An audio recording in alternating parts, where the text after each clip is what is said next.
Lagi-lagi guys, ini adalah alergi yang paling aneh di dunia, di mana anak ini mengidap penyakit alergi terhadap sinar matahari. Jadi memang keluarga anak ini sangat suka sekali berlibur ke pantai, tapi tiba-tiba pada suatu hari kulit anak ini bentol-bentol dan parah banget guys, sampai tiba-tiba dia juga merasa seperti tercekek. Keluarganya ini langsung membawa dia ke rumah sakit dan pada saat itu dia berhasil ditolong. Tapi setelah itu dia sangat terkejut banget kalau dia itu rupanya alergi terhadap sinar matahari. Ketika dia terkena sinar matahari, kulitnya ini akan seperti terbakar dan iritasi parah banget guys. Setelah mengetahui hal itu, kehidupannya benar-benar berubah sekali. Dia itu tidak boleh terkena sinar matahari sama sekali. Kalau dia mau keluar, dia harus menggunakan jaket yang menutupi seluruh kulitnya ini. Dan ketika di sekolah, dia itu tidak bisa bermain di taman dan tidak bisa juga makan di kantin, soalnya di kantinnya itu ada jendela yang gede banget, bisa buat kulit dia itu alergi guys. Gak berhenti di situ aja yang buat dia sedih. Rupanya di rumahnya ini dia juga ada seorang saudara laki-laki yang menyalahkan dia terhadap alerginya ini. Saudaranya ini mengatakan gara-gara dia itu keluarganya tidak pernah berlibur bersama-sama lagi. Dan ketika dia tidur, dia itu juga sering banget bermimpi buruk terhadap alerginya ini guys. Nah, gimana akhir kisah alergi perempuan ini? Lanjut di part 2.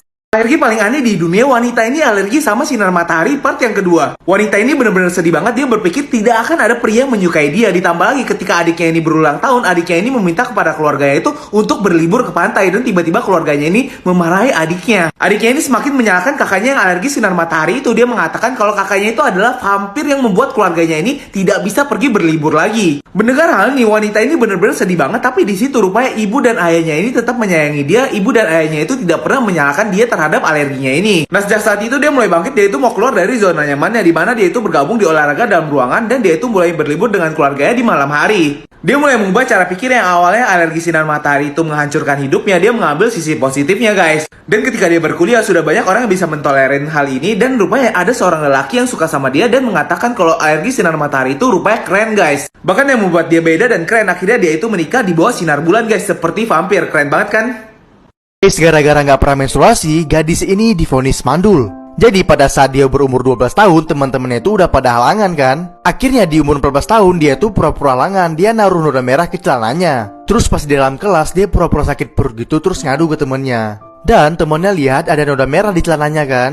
Temennya ngira itu darah, padahal itu emang noda yang sengaja dia buat. Sampai di rumah dia juga bohong sama ibunya. Awalnya ibunya tuh seneng banget, sampai ibunya tuh ngadain pesta buat ngerayain menstruasi anaknya. Dia seneng banget kan, tapi sebenarnya dalam hati kecilnya tuh dia sedih. Dia kan gak bener-bener menstruasi. Sampai suatu hari tiba-tiba temannya tuh ngejatuhin cup menstruasi gitu. Terus dia ngasih ke temannya dan dia bilang ini apa? Di situ teman-temannya udah mulai curiga kan sama dia. Tiba-tiba temannya narik dia ke kamar mandi dan bilang, ada noda merah di celanamu.